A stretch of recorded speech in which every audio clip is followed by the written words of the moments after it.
staying alive. When I walked out here, I said, you guys need to create a grill cologne because it just smells so delicious. Because you know what? We're talking about grilling, we're talking about barbecuing, we're talking about smoking.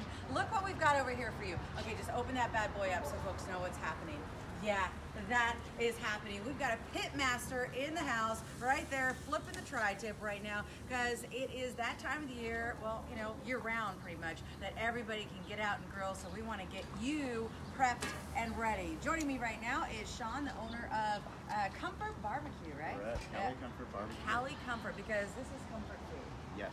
Everybody yes. gets happy when they start smelling that. That is correct. And when they start seeing this. That is absolutely correct. Memorial Day is actually the official start of barbecue season for the rest of the nation. San Diego, we're very fortunate that we can grill and smoke all year long. But today we have a special treat. We're going to do a tri-tip demonstration. Yeah, tell me what we're doing right now. Over here. Go ahead, Derek. So, let us know what's happening. Whoops, so let me get this. With the start of Memorial Day. Hold on, Derek. Hold that thought. Hold that. Okay, here you go. Go for it. So with the start of Memorial Day, introducing and getting ready for barbecue season. So we're going to do a tri-tip, and tri-tip is well known in California. So we're going to show you guys how to trim it. Why do people like tri-tip so much? I know why I like it, because I feel like it's the most flavorful. It is very flavorful and it's very tender, but most people don't think of it that way. A lot of times, especially in old butcher shops, they would use it for ground beef. What? But it is a nice, flavorful steak. So we're only taking a thin layer of fat off of this. Okay. And then we'll go ahead and season it and get it onto our smoker. How about having it at room temperature? Because I know before you put the steaks on the grill, right? It's supposed to be at room temperature. Is tri-tip the same? It doesn't matter, Okay. realistically. You can have it at room temp. This has been sitting out for a little bit, so it'll help speed up the process when you get it on the smoker. Okay. So what we'll do is we'll get this on we'll get it seasoned, get it on the smoker. Talk to me about seasoning, because I noticed you didn't poke any holes in there. No, you don't no, need to no. do that with this? We don't need to do that. I'm learning. No, Don't we laugh at appreciate me. No, we appreciate that. So with this, we're using a They all San Diego laugh. style seasoning. Laughter back here We're too. always learning. Okay, so what's in this seasoning here? So this is just garlic, salt, onion powder, pepper, black pepper. Okay. And then we're gonna go and get the whole protein nice and seasoned. And then after we season it up, we'll throw it straight on the smoker. And what we're gonna do is a reverse sear today. So what we're gonna do is we're gonna smoke it first, and then right before we slice it, we're gonna go ahead and throw it over the flames and get a nice sear on there, nice bark. Okay, now Gene, our pit master over here, I was already talking about the fact that, you know, smoking and all this kind of stuff that you're doing over here is intimidating to a novice like me. So talk to me, Gene, a little bit about some of the do's and don'ts just to get the regular person off on the right foot this season. Okay, first off, for anybody that's going to be grilling, we're barbecuing, smoking.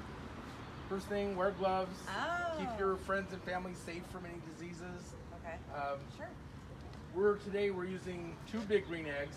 One is set up as a smoker at 250 degrees. One is set up at a grill at 500 degrees. Okay. So we're going to smoke it first for about an hour. Then we're going to take it out of the smoker and throw it on the grill at a really high temperature to get it caramelized on the outside to give it that fantastic flavor. And that's where you get that crust. That's where you get that crust. Okay, all right. Very important. So are we going to throw this on? Yep. Yeah. Okay, listen, Yeah. I want to Party see it. time. I want to see it, I want to smell it, I want to hear it. Oh, look out. Look at this.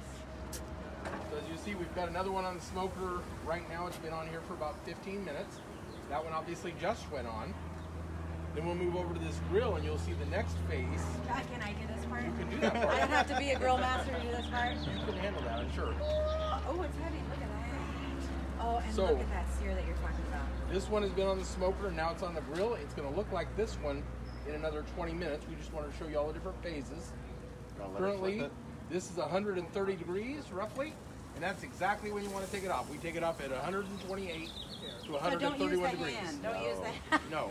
No. I'm just killing you guys this morning, huh? No, it's perfect. It's Don't You use see all this bubbling here? That's what That's you want to good. see.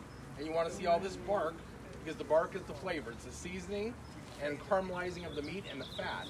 So you want to leave some fat on it, not Right, not that keeps all, the juices yeah, in, right? exactly. That's where all the flavor's at. Are you supposed to pull it off before it's cooked so then it just sits there and continues to cook afterwards? You can. I'm not a huge fan of that. I mean, I'm good either way. But it. I've been doing it this way for 25 years, and I've won a lot of competitions this way. So I have no problem not letting it sit. Okay, we're going to talk a lot more about this because this is such a big deal for us. We don't want to just do this once. We're going to do it again a little bit later in the show because we're also talking about something called EggFest. If you notice, these things are called the big green eggs. So we're going to have to explore that a little more. And you know what? I'm gonna use one of This these is big ready guys. right now. Why don't we set it on that table? Oh, Slice okay. you up for a little Let's cut sample. that. Cut into that really fast. All right. Here we go. Any cutting tips against the grain, with the grain? Absolutely, absolutely. You'll notice here, you'll see the fibers, you'll see the grain cutting across. So we're gonna go against that, and then we're gonna go nice and thin. So you can see that nice smoke ring there. So it's a lot of flavor. Oh, look at all that juice See, just it's pouring out. So you know this is not a dry piece of protein here. Are there So- any rules on picking this up with your fingers and eating it on live TV? No, absolutely. Thank It's God. absolutely encouraged. Let's try this out. Oh boy. Oh yeah. Oh, that crushed.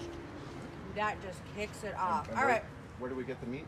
Absolutely. So we picked up everything in Spring Valley at Valley Farm Market. So a full service butcher shop. Anything you need for your proteins and everything. Okay, Everything send it from to break pork, while I beef. continue to talk and eat, okay? Absolutely. I mean, so we'll be right back. You guys say that. We'll be right back. I didn't know that was happening. Look at this meat. Wow. That is delicious. I can't believe that's just those seasonings. Yeah.